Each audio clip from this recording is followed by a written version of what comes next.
Hola, ¿qué tal? Vamos a continuar con nuestra lectura de la obra de Sigmund Freud. Estamos en el texto Proyecto de Psicología para Neurólogos o Proyecto de Psicología, como ustedes gusten llamarlo. Hemos llegado al capítulo número 14 de la primera parte.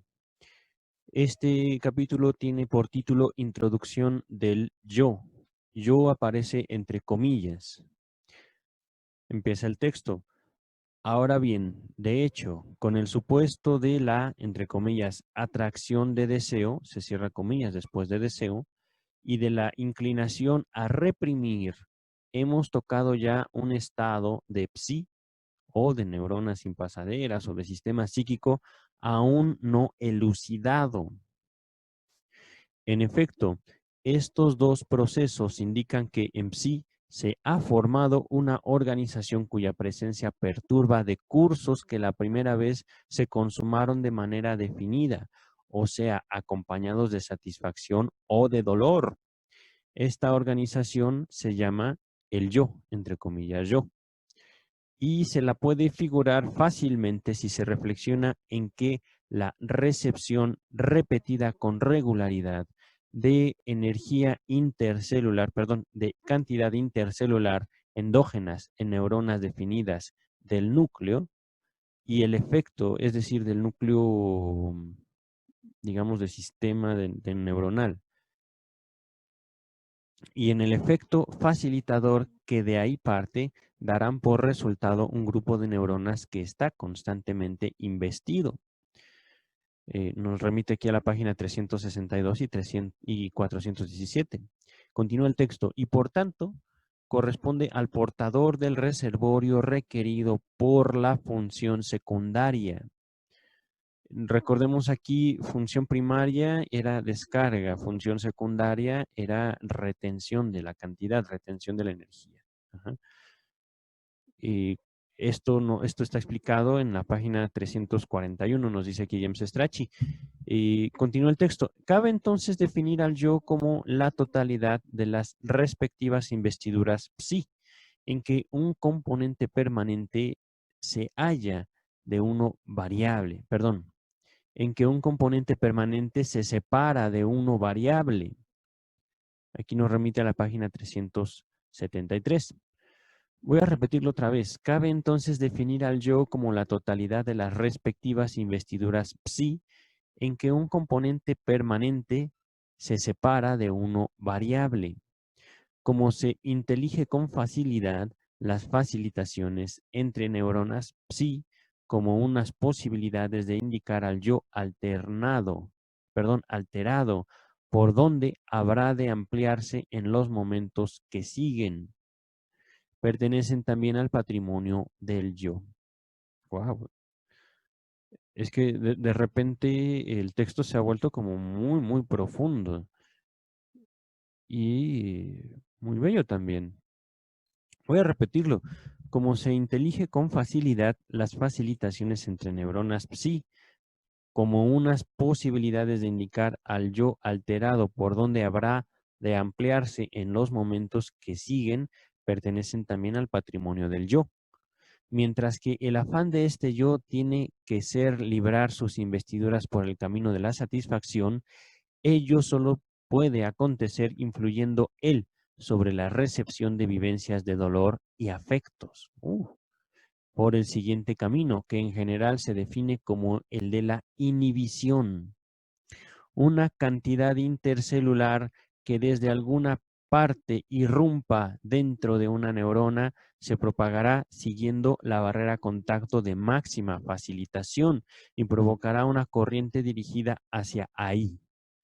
Dicho con más exactitud, la corriente de cantidad intercelular se distribuirá por las diversas barreras contacto en proporción inversa a la resistencia, y toda vez que una barrera contacto sea alcanzada por un cociente que esté por debajo de su resistencia, prácticamente nada atravesará por ahí. Para cada cantidad intercelular dentro de la neurona, esta proporción fácilmente se puede plasmar de manera diversa, toda vez que se generen cocientes que sobrepujen el umbral de otras barreras contacto. Así, el decurso es dependiente de unas cantidades intercelulares y de la proporción entre las facilitaciones, pero hemos tomado conocimiento del tercer poderoso factor. Aquí nos remite la página 363 y 364. Si una neurona contigua es investida simultáneamente, esto produce el mismo efecto que una facilitación temporaria de las barreras contacto situadas entre ambas y modifica el decurso, que de otro modo se habría dirigido por una barrera contacto facilitada. Una investidura colateral es entonces una inhibición para el decurso de la cantidad intercelular.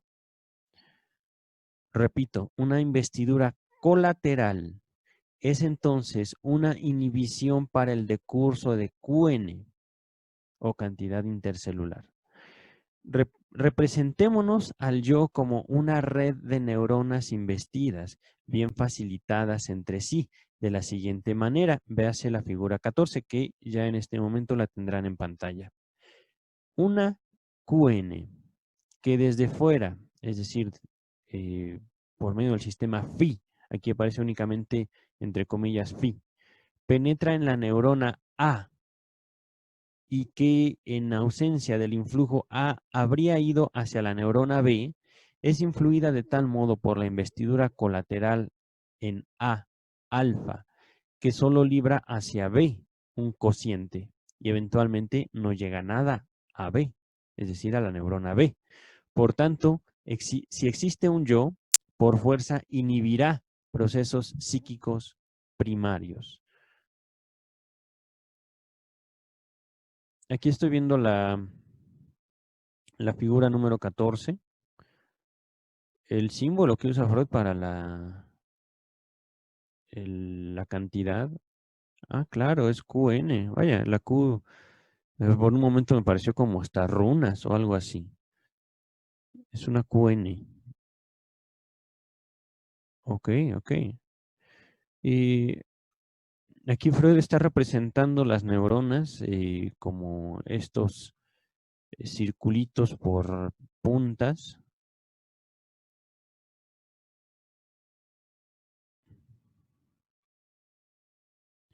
Vemos la primera neurona es la A, abajo está la B, que parece más bien como un 6, arriba está la beta, alfa, delta me parece.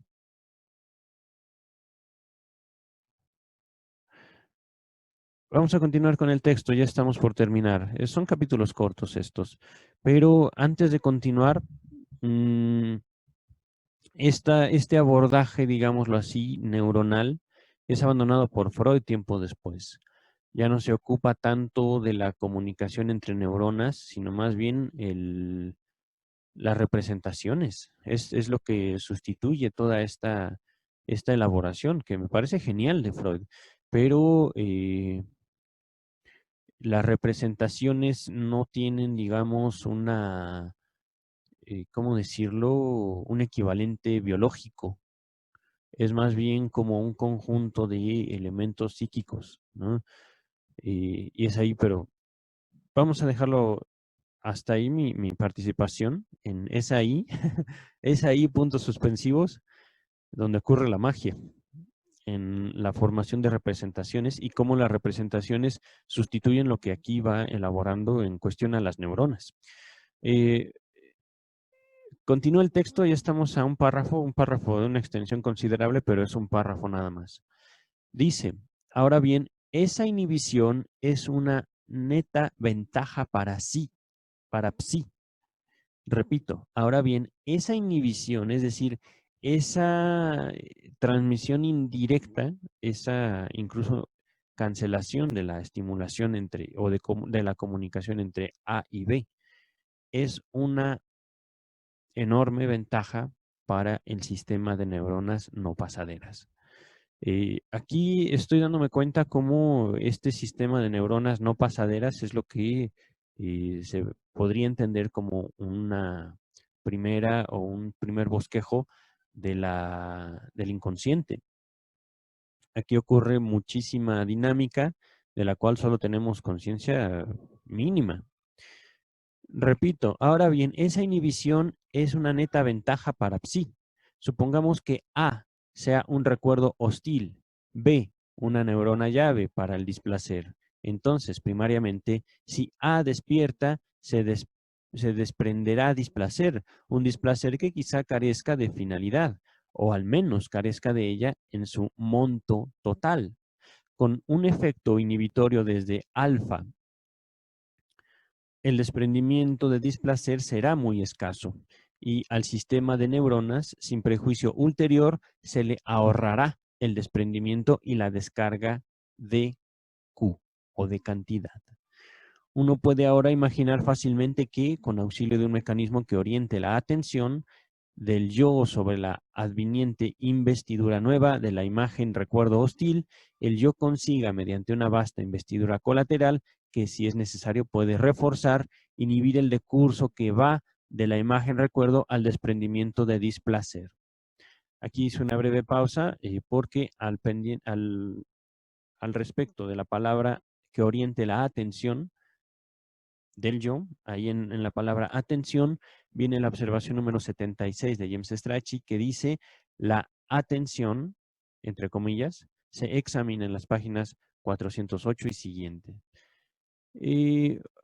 A ver, ¿dónde me quedé? ¿Dónde me quedé? Desprendimiento de displacer, aquí está. Finaliza el texto. Y aún si uno supone que el desprendimiento inicial de cantidad intercelular, displacer, es recibido por el yo mismo, se tiene ahí la fuente para el gasto de que ha menester el yo, es decir, que necesita el yo para su investidura colateral inhibidora, perdón. Entonces, la defensa primaria será tanto más intensa cuanto más intenso sea el displacer. Interesante, en serio. Mm, ahí finaliza el capítulo 14, ¿cómo? Introducción al yo, introducción del yo. Estamos en este momento en la página 369 y curiosamente ahí finaliza la página 369 de este primer volumen. Vamos a dejar hasta aquí para retomar en otro momento el capítulo número 15.